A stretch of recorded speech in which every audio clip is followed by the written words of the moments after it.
오늘 저희들 함께 보실 하나님 말씀은 시편 127편 1절에서 5절입니다. 여호와께서 집을 세우지 아니하시면 세우는 자의 수고가 헛되며 여호와께서 성을 지키지 아니하시면 파수꾼의 깨어있음이 헛되도다. 너희가 일찍이 일어나고 늦게 누우며 수고의 떡을 먹음이 헛되도다. 그러므로 여호와께서 그의 사랑하시는 자에게는 잠을 주시는도다. 보라, 자식들은 여호와의 기업이요 태의 열매는 그의 상급이로다. 젊은 자의 자식은 장사의 수중의 화살 같으니 이것이 그의 화살통에 가득한 자는 복되도다. 그들이 성문에서 그들의 원수와 담판할 때 수치를 당하지 아니하리로다. 가정의 붕괴 시대, 우리 가정을 건강하고 행복하게 세워나가려면 우리가 할 일이 무엇일까요? 먼저 첫 번째는 하나님을 우리 가정의 건축가로 모셔야 됩니다.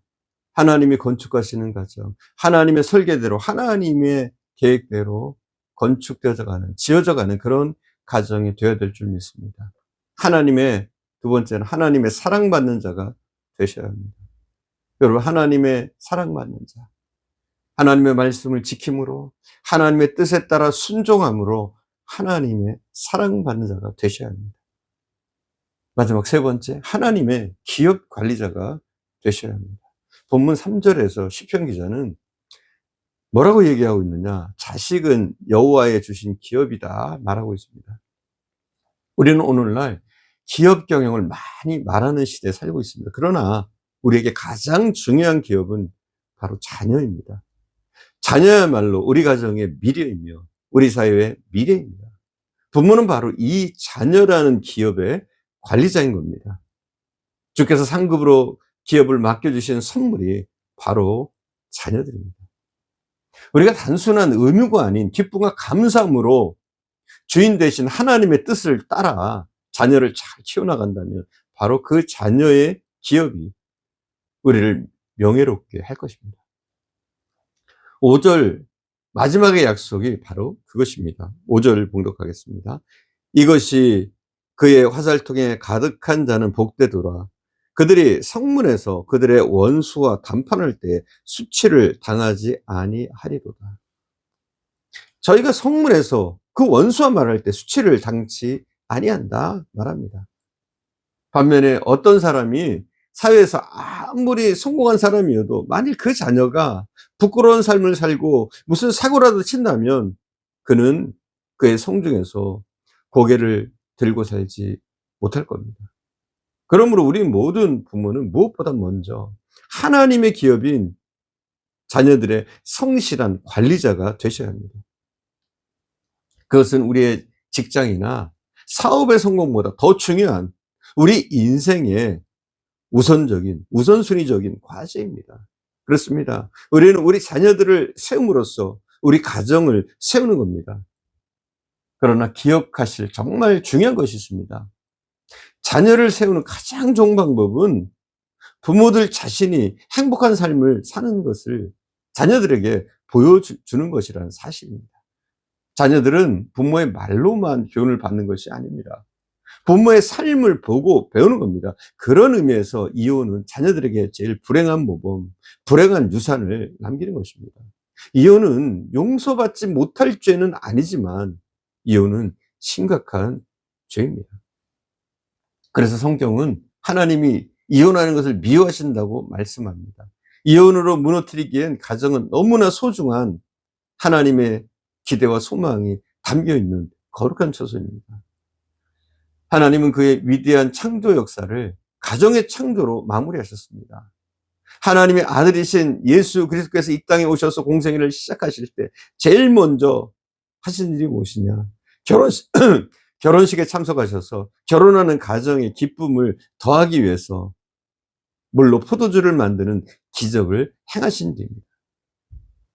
그는 그의 십자가의 피 흘림으로 사람들이 죄사함을 받고 그의 아름다운 신부가 되어 천국 가정을 흠모하며 살게 하셨습니다. 그래서 마땅히 가정은 작은 천국이 되어야 합니다.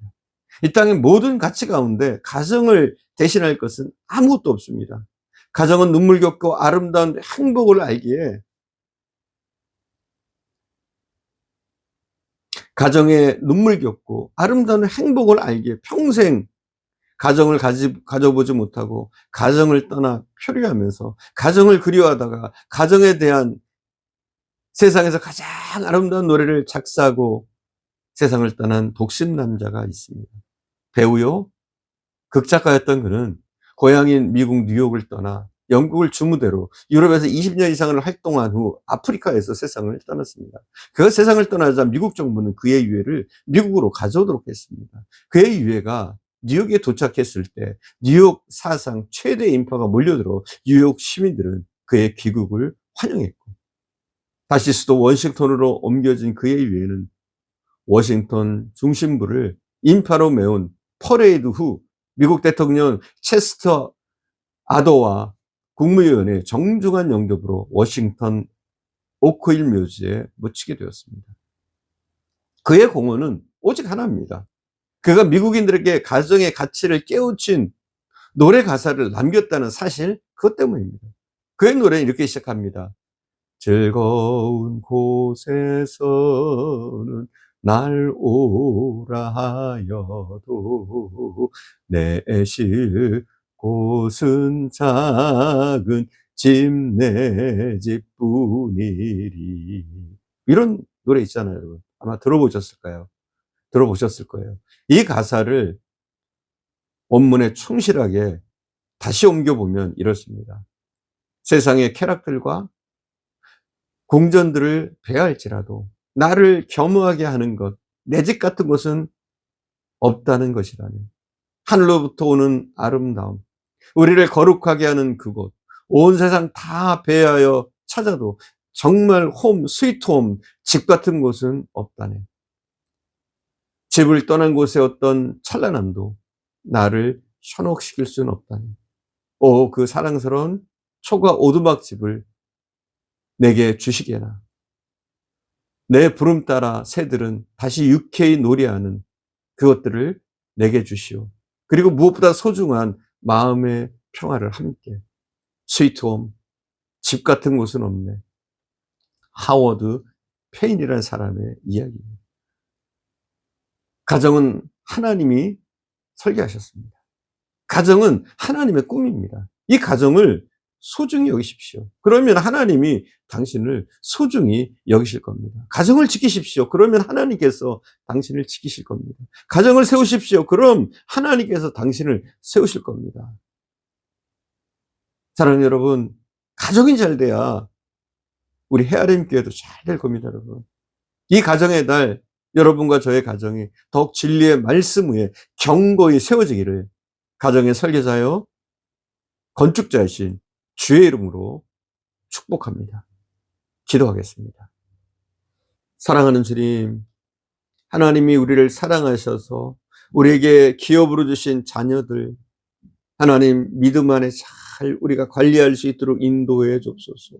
하나님의 뜻을 따라 자녀들을 양육할 수 있도록 인도해 주시고, 그들을 섬세하게 지켜보며 또 위에서 기도하며 우리 자녀들이 믿음의 길을 갈 수 있도록, 바로 설 수 있도록 묵묵히 기대와 소망과 기도로 우리 자녀들을 섬길 수 있도록 인도해 주시기를 간절히 원합니다. 하나님, 자녀가 우리에게 주신 기업이라고 하셨사오니 이 기업을 통해서 더욱더 하나님의 영광이 나타나며 우리 가정 가운데 하나님이 설계하신 그 계획대로 가정이 세워질 수 있도록 인도하시기를 원합니다. 오늘도 함께 하신 주님께 감사드리며 우리 구주 예수님의 이름으로 기도드립니다. 아멘.